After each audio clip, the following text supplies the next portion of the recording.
ಶ್ರೀ ಗಣಪತಿ ಶಾರದಾ ಗುರುಭ್ಯೋ ನಮಃ. ಉತ್ತರಂ ಯತ್ ಸಮುದ್ರಸ್ಯ ಹಿಮಾದ್ರೇಶ್ಚೈವ ದಕ್ಷಿಣಂ ವರ್ಷಂ ತದ್ಭಾರತಂ ನಾಮ ಭಾರತೀಯತ್ರ ಸಂತತಿ. ಶ್ರೋತೃಗಳಿಗೆ ಶ್ರೀ ಸ್ಕಾಂದ ಮಹಾಪುರಾಣದ 4ನೆಯ ಕಾಶಿ ಖಂಡದ ಪೂರ್ವಾರ್ಧದಲ್ಲಿ ಚತುಷ್ಷಷ್ಠಿ ಯೋಗಿನ್ಯಾಗಮನವೆಂಬ 45ನೆಯ ಅಧ್ಯಾಯಕ್ಕೆ ಸ್ವಾಗತ. ಸ್ಕಂದನು ಹೇಳುತ್ತಾನೆ, ಬಳಿಕ ಆ ಯೋಗಿನಿಯರು ದೂರದಿಂದಲೇ ಆ ಕಾಶಿ ಪಟ್ಟಣವನ್ನು ನೋಡಿ ಸಫಲಗೊಂಡ ತಮ್ಮ ದೀರ್ಘವಾದ ಕಣ್ಣುಗಳ ನಿರ್ಮಾಣವನ್ನು ಹೊಗಳಿಕೊಂಡರು. ಅವರು ದೂರದಲ್ಲಿರುವ ಮಾರ್ಗಸ್ಥರನ್ನು ಕರೆಯುವವೋ ಎಂಬಂತೆ ಚಲಿಸುತ್ತಿರುವ ತಳಿರು ತೋರಣಗಳುಳ್ಳ ಪತಾಕೆಗಳನ್ನು ಕಂಡರು. ಅಲ್ಲಿ ಆಕಾಶವು ಪ್ರಕಾಶಿಸುತ್ತಿರುವ ಪ್ರಾಸಾದಗಳ ಮಾಣಿಕ್ಯಗಳಿಂದ ಅಭಿವೃದ್ಧಿಯನ್ನು ಹೊಂದಿದ ಕಾಂತಿಗಳಿಂದ ಅತ್ಯಂತ ನೀಲವೂ ನಿರ್ಮಲವೂ ಆಗಿ ಕಾಣುತ್ತಿದ್ದಿತು. ಆ ಯೋಗಿನಿಯರ ಗುಂಪು ತಮ್ಮ ಯೋಗಮಾಯೆಯಿಂದ ದೇವತ್ವವನ್ನು ಮುಚ್ಚಿಕೊಂಡು ತಪಸ್ಸುಗಳಿಗೆ ಉಚಿತವಾದ ವೇಷವನ್ನು ಧರಿಸಿ ಅಕ್ರಮವಾಗಿ ಪಟ್ಟಣವನ್ನು ಪ್ರವೇಶಿಸಿತು. ಒಬ್ಬಳು ಯೋಗಿನಿಯು, ಮತ್ತೊಬ್ಬಳು ತಪಸ್ವಿನಿಯು, ಇನ್ನೊಬ್ಬಳು ಸೈರಂಧ್ರಿಯು, ಮಗದೊಬ್ಬಳು ಮಾಸೋಪವಾಸಿನಿಯೂ ಆದಳು. ಒಬ್ಬಳು ಹೂವಾಡಗೆತ್ತಿಯು, ಇನ್ನೊಬ್ಬಳು ಕ್ಷೌರಿಕನ ಪತ್ನಿಯು, ಮತ್ತೊಬ್ಬಳು ಸೂಲಗೆತ್ತಿಯು, ಒಬ್ಬಳು ವೈದ್ಯಳು, ಒಬ್ಬಳು ವೈಶ್ಯಳು, ಇನ್ನೊಬ್ಬಳು ಕ್ರಯ ವಿಕ್ರಯ ನಿಪುಣಳು, ಮತ್ತೊಬ್ಬಳು ಹಾವಾಡಗೆತ್ತಿಯು, ಒಬ್ಬಳು ಸೇವಕಳು, ಒಬ್ಬಳು ದಾದಿಯು, ಒಬ್ಬಳು ನರ್ತಕಿಯು, ಇನ್ನೊಬ್ಬಳು ಸಂಗೀತಜ್ಞಳು, ಮತ್ತೊಬ್ಬಳು ಕೊಳಲನ್ನು ಊದುವವಳು, ಒಬ್ಬಳು ವೀಣೆಯನ್ನು ಧರಿಸಿದವಳು, ಇನ್ನೊಬ್ಬಳು ಮೃದಂಗವನ್ನು ಬಾರಿಸುವವಳು, ಮತ್ತೊಬ್ಬಳು ತಾಳದ ಕಲೆಯನ್ನು ತಿಳಿದವಳು, ಮಗದೊಬ್ಬಳು ವಶೀಕರಣ ವಿದ್ಯೆಯನ್ನು ಅರಿತವಳು, ಒಬ್ಬಳು ಮುತ್ತನ್ನು ಪೋಣಿಸುವವಳು, ಒಬ್ಬಳು ಗಂಧ ವಿಭಾಗದ ಕ್ರಮವನ್ನು ಅರಿತವಳು, ಒಬ್ಬಳು ಅಕ್ಷರ ಕಲೆಯನ್ನು ತಿಳಿದವಳು, ಒಬ್ಬಳು ಮಾತನಾಡುವುದರಲ್ಲಿ ನಿಪುಣಳು, ಒಬ್ಬಳು ಭಿಕ್ಷುಕಿಯಾಗಿ ಅಂಗಳದಲ್ಲಿ ಸಂಚರಿಸುವವಳು, ಒಬ್ಬಳು ದೊಂಬರಾಟದಲ್ಲಿ ನಿಪುಣಳು, ಇನ್ನೊಬ್ಬಳು ಹಗ್ಗದ ಮೇಲೆ ನಡೆಯುವವಳು, ಒಬ್ಬಳು ವಾತರೋಗಿಯ ಚೇಷ್ಟೆಯುಳ್ಳವಳು, ಮತ್ತೊಬ್ಬಳು ದಾರಿಯಲ್ಲಿ ಬಿದ್ದಿರುವ ಹರಕು ಬಟ್ಟೆಯನ್ನು ಉಟ್ಟವಳು, ಮತ್ತೊಬ್ಬಳು ಮಕ್ಕಳಿಲ್ಲದವರಿಗೆ ಮಕ್ಕಳನ್ನು ಕೊಡುವವಳು, ಒಬ್ಬಳು ಕೈಕಾಲುಗಳಲ್ಲಿರುವ ರೇಖೆಗಳ ಲಕ್ಷಣಗಳನ್ನು ತಿಳಿಯುವವಳು, ಒಬ್ಬಳು ಚಿತ್ರವನ್ನು ಬರೆಯುವುದರಲ್ಲಿ ನಿಪುಣಳಾಗಿ ಜನಗಳ ಮನಸ್ಸನ್ನು ಅಪಹರಿಸುವವಳು, ಒಬ್ಬಳು ವಶೀಕರಣ ಮಂತ್ರವನ್ನರಿತು ಅಲ್ಲಲ್ಲಿ ಸಂಚರಿಸುವವಳು, ಒಬ್ಬಳು ಘಟಿಕಾ ಸಿದ್ಧಿಯನ್ನು ನೀಡುವವಳು, ಒಬ್ಬಳು ಅಂಜನ ಸಿದ್ಧಿಯನ್ನು ಕೊಡುವವಳು, ಒಬ್ಬಳು ಸ್ವರ್ಣವಾದ ಚತುರಳು, ಒಬ್ಬಳು ಪಾದುಕಾ ಸಿದ್ಧಿಯನ್ನು ಕೊಡುವವಳು, ಒಬ್ಬಳು ಅಗ್ನಿ ಜಲ ವಾಕ್ಕುಗಳನ್ನು ಸ್ತಂಭಿಸುವ ವಿದ್ಯೆಯನ್ನು ಕಲಿತವಳು, ಒಬ್ಬಳು ಆಕಾಶದಲ್ಲಿ ಸಂಚರಿಸುವಿಕೆಯನ್ನು ಉಪದೇಶಿಸುವವಳು, ಒಬ್ಬಳು ಅಂತರ್ಧಾನವನ್ನು ಹೇಳಿಕೊಡುವವಳು, ಒಬ್ಬಳು ಆಕರ್ಷಣ ಉಚ್ಚಾಟನ ಸಿದ್ಧಿಗಳನ್ನು ಕೊಡುವವಳು, ಒಬ್ಬಳು ತನ್ನ ಅಂಗಸೌಂದರ್ಯದಿಂದ ಯುವಕರ ಮನಸ್ಸನ್ನು ಮೋಹಗೊಳಿಸುವವಳು, ಒಬ್ಬಳು ಇಷ್ಟಾರ್ಥವನ್ನು ಕೊಡುವವಳು, ಒಬ್ಬಳು ಜ್ಯೋತಿಷ್ಶಾಸ್ತ್ರವನ್ನು ತಿಳಿದವಳು ಆದಳು. ಯೋಗಿನಿಯರು ಇವೇ ಮೊದಲಾದ ವೇಷ ಭಾಷಾ ಭೂಷಣಾದಿಗಳನ್ನು ಹೊಂದಿ ಆ ಪಟ್ಟಣದ ಪ್ರತ್ಯಂಗಣವನ್ನು ಮನೆಯನ್ನು ಪ್ರವೇಶಿಸಿದರು.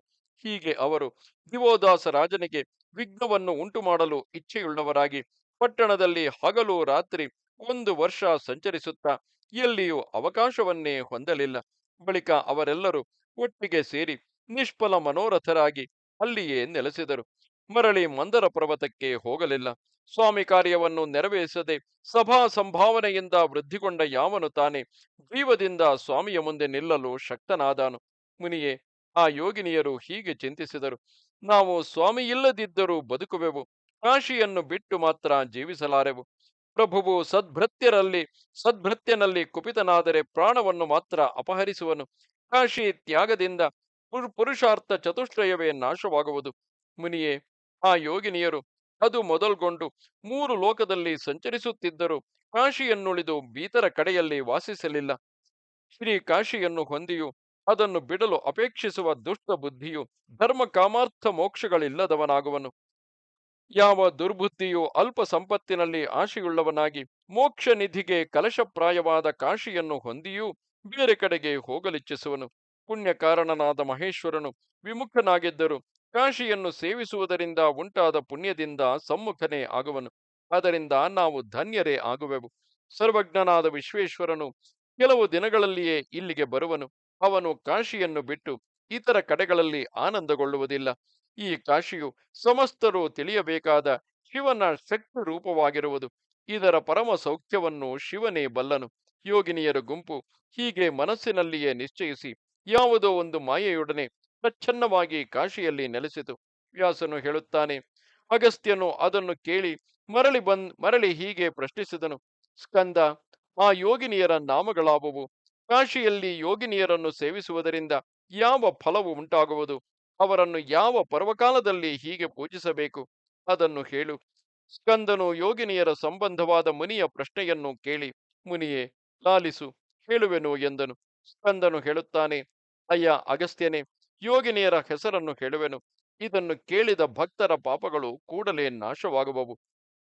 ಗಜಾನನ, ಸಿಂಹಮುಖಿ, ಗೃಧ್ರಾಸ್ಯ, ಕಾಕತುಂಡಿಕ, ಪುಷ್ಟಗ್ರೀವ, ಹಯಗ್ರೀವ, ವಾರಾಹಿ, ಶರಭಾನನ, ಉಲೂಕಿಕ, ಶಿವ ಶಿವಾರಾವ, ಮಯೂರಿ, ವಿಕಟಾನನ, ಅಷ್ಟವಕ್ತ್ರ, ಕೋಟರಾಕ್ಷಿ, ಕುಬ್ಜ, ವಿಕಟಲೋಚನ, ಶುಷ್ಕೋದರಿ, ಜಲಜ್ಜಿಹ್ವ, ಸ್ವದಂಷ್ಟ್ರ, ವಾನರಾನನ, ವೃಕ್ಷಾಕ್ಷಿ, ಕೇಶಕೇಕರಾಕ್ಷಿ, ಬೃಹತ್ತುಂಡ, ಸುರಪ್ರಿಯ, ಕಪಾಲಹಸ್ತ, ರಕ್ತಾಕ್ಷಿ, ಶುಕಿ, ಶೇನಿ, ಕಪೋತಿಕ, ಪಾಶಹಸ್ತ, ದಂಡಹಸ್ತ, ಪ್ರಚಂಡ, ಚಂಡ ವಿಕ್ರಮ, ಶಿಶುಘ್ನಿ, ಪಾಪಹಂತ್ರಿ, ಕಾಲಿ, ರುಧಿರಪಾಯಿನಿ, ವಸಾಧಯ, ಗರ್ಭಭಕ್ಷ, ಶವಹಸ್ತ, ಮಂತ್ರಮಾಲಿನಿ, ಸ್ಥೂಲಕೇಶಿ, ಬೃಹತ್ಕುಕ್ಷಿ, ಸರ್ಪಾಸ್ಯ, ಪ್ರೇತವಾಹನ, ದಂದ ದಂದಶೋಕಕರ, ಕ್ರೌಂಚಿ, ಮೃಗಶೀರ್ಷ, ವೃಷಾನನ, ವಾತ್ತಾಸ್ಯ, ಧೂಮನಿಶ್ವಾಸ, ವ್ಯೋಮೈ ವ್ಯೋಮೈ ವ್ಯೋಮೈಕಚರಣ, ಊರ್ಧ್ವದೃಕ್, ತಾಪನಿ, ಶೋಷಣಿ, ದೃಷ್ಟಿ, ಕೋಟರಿ, ಸ್ಥೂಲನಾಸಿಕ, ವಿದ್ಯುತ್ಪ್ರಭ, ಬಲಾಕಾಸ್ಯ, ಮಾರ್ಜರಿ, ಕಟಿಪೂತನ, ಅಟ್ಟಾಟ್ಟಹಾಸ, ಕಾಮಾಕ್ಷಿ, ಮೃಗಾಕ್ಷಿ, ಮೃಗಲೋಚನ ಎಂಬ ಈ 64 ನಾಮಗಳನ್ನು ಪ್ರತಿದಿನವೂ 3 ಸಂಧ್ಯಾಕಾಲದಲ್ಲಿ ಜಪಿಸಿದವನಿಗೆ ದುಷ್ಟ ಗ್ರಹಗಳ ಬಾಧೆಯು ನಾಶವಾಗುವುದು. ಈ ನಾಮಗಳನ್ನು ಜಪಿಸಿದವನಿಗೆ ಡಾಕಿನಿ, ಶಾಕಿನಿಯರು, ಕೂಷ್ಮಾಂಡರು, ರಾಕ್ಷಸರು, ಪೀಡೆಗಳನ್ನು ಎಸಗುವುದಿಲ್ಲ. ಇವು ಶಿಶು ಮತ್ತು ಗರ್ಭಗಳಿಗೆ ಶಾಂತಿಯನ್ನು ಉಂಟುಮಾಡುವವು. ವಿವಾದ, ಯುದ್ಧ, ರಾಜಗ್ರಹಗಳಲ್ಲಿ ಜಯವನ್ನು ಕೊಡುವವು. ಯೋಗಿನಿ ಪೀಠವನ್ನು ಸೇವಿಸುವವನು ಇಷ್ಟ ಸಿದ್ಧಿಯನ್ನು ಪಡೆಯುವನು.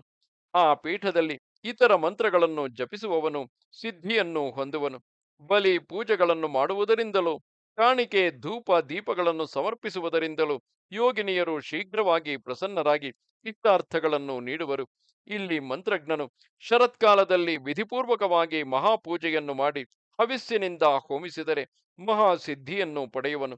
ಮನುಷ್ಯನು ಅಶ್ವಯುಜ ಶುಕ್ಲ ಪಾಡ್ಯವನ್ನು ಆರಂಭಿಸಿ ನವಮಿಯವರೆಗೆ ಯೋಗಿನಿಯರನ್ನು ಪೂಜಿಸಿದರೆ ಇಷ್ಟಾರ್ಥವನ್ನು ಪಡೆಯುವನು. ಕೃಷ್ಣ ಪಕ್ಷದ ಚತುರ್ದಶಿ ದಿನ ಅಲ್ಲಿ ಉಪವಾಸವಿದ್ದು ಜಾಗರಣೆ ಮಾಡಿದ ಮಾನವನು ಮಹಾಸಿದ್ಧಿಯನ್ನು ಹೊಂದುವನು. ಭಕ್ತಿಯಿಂದ ಪ್ರಣವಾದಿಯು ಚತುರ್ಥ್ಯಂತವೂ ಆದ ನಾಮಗಳಿಂದ ರಾತ್ರಿ 108 ಸಾರಿ ಸಣ್ಣ ಬದರಿ ಫಲದಷ್ಟು ಪ್ರಮಾಣದ ಹವಿಸ್ಸಿನಿಂದ ಗುಗ್ಗಲು ತುಪ್ಪಗಳೊಡನೆ ಪ್ರತ್ಯೇಕವಾಗಿ ಹೋಮಿಸಿದ ಮಾನವನು ಇಷ್ಟಾರ್ಥ ಸಿದ್ಧಿಯನ್ನು ಹೊಂದುವನು. ಪುಣ್ಯವಂತರಾದ ಮಾನವರು ಚೈತ್ರ ಬಹುಳ ಪಾಡ್ಯದ ದಿನ ಪ್ರಯತ್ನದಿಂದ ಕ್ಷೇತ್ರ ವಿಘ್ನಶಾಂತಿಗಾಗಿ ಅಲ್ಲಿ ಯಾತ್ರೆಯನ್ನು ಮಾಡಬೇಕು. ಅನಾದರದಿಂದ ಹೀಗೆ ಸಾಂವತ್ಸರಿಕ ಯಾತ್ರೆಯನ್ನು ಮಾಡದ ಮಾನವನಿಗೆ ಕಾಶಿಯಲ್ಲಿ ವಾಸಿಸುವ ಯೋಗಿನಿಯರು ವಿಘ್ನವನ್ನು ಉಂಟು ಮಾಡುವರು. ಆ ಯೋಗಿನಿಯರು ಕಾಶಿಯಲ್ಲಿ ಮಣಿಕರ್ಣಿಕೆಯನ್ನು ಮುಂದಿರಿಸಿಕೊಂಡೇ ವಾಸಿಸುತ್ತಿರುವರು.